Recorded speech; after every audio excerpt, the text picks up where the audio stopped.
All right, sir. So I like how your character is very smart about sort of his ambition. So did you enjoy that? I mean, I don't want to say he's a full-on villain with no redeeming qualities. You're not supposed to judge it, but he sort of plays the political game of pushing his agenda. So he does. I think the way in with him is it's very clear, which is he's upset at the environment. He's upset at what the surface world has done to his oceans. Something as Puerto Rico that I'm sure could agree with. We can relate as a coastal community, and so I think you'd be hard pressed to find anyone who wouldn't say that we're destroying the oceans, or at least polluting the oceans. So when his whole cause is centered around that, I think it's very easy to get on board with him. You may like him or dislike him, and I think that's where the villain aspect can come in.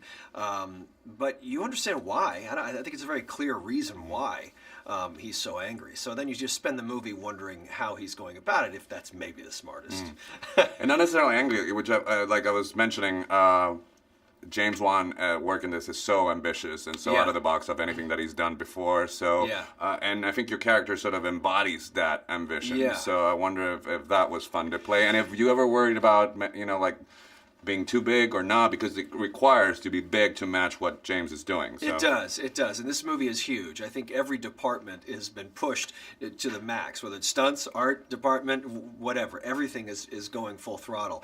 You know, the first time that he asked me to do the role, it was through a text where he just said, "Do you know who Ocean Master is?" And I Googled it, and one image you see this crazy mask. And so, of course, he said, "Are we wearing the mask?" He goes, "We have to wear the mask." I said, "That's how I'm in." Because I think there's a sense of you've got to embrace the mask. I think a lot of contemporary actors, certainly American actors, can be afraid of melodrama and of the size. And I think part of the fun is embracing that, just being as big as you can, as the scene will allow you. And I think you're right. It's a very astute point that, both sort of through Orm, you get the size and scope of this movie. And I think that's thrilling to play, and it's because you never want to judge your character, and again, because you've started at a real emotional place of an environmental issue, this eco warrior, you can go as big as you want because you know that it's grounded in a very real feeling. All right, so, I mean, Jason, it's a lot of fun, but then your guys' relationship is not going to evolve. It's like you're butting heads. So how is it sort of... Do you guys have fun sort of pushing that, or talk to me about it? Yeah. I mean, I think anger, all the fight, the sibling rivalry, I think that's easy to play. It's easy to play why you want to fight somebody. He's coming to take the throne, even if he doesn't necessarily want the throne. What was interesting is to find the moments, because there aren't that many, where you get along and you feel like maybe in other circumstances this would have worked out. And I think if you always have that feeling, if you in the comics, Orm, it's very common for him, and there's a through line with Orm of he's a very angry young child, and you have to sort of go, why is he angry?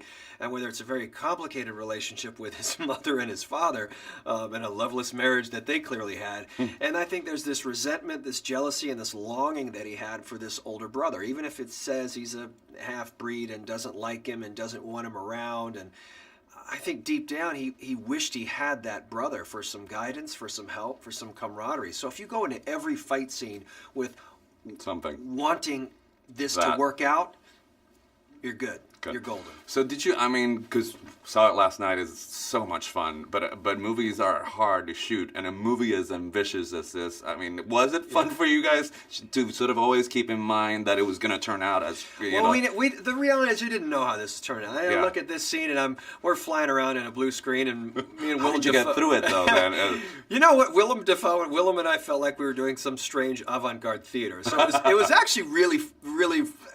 Fun is an easy word to say, but it was rewarding because it was strange and odd, and it made you really concentrate on if the scene worked. Because if the scene doesn't work and if your connection isn't there, then kind of who cares about it? All falls apart. All right, sir. I'm done. Thank you for talking. Good to see you, man.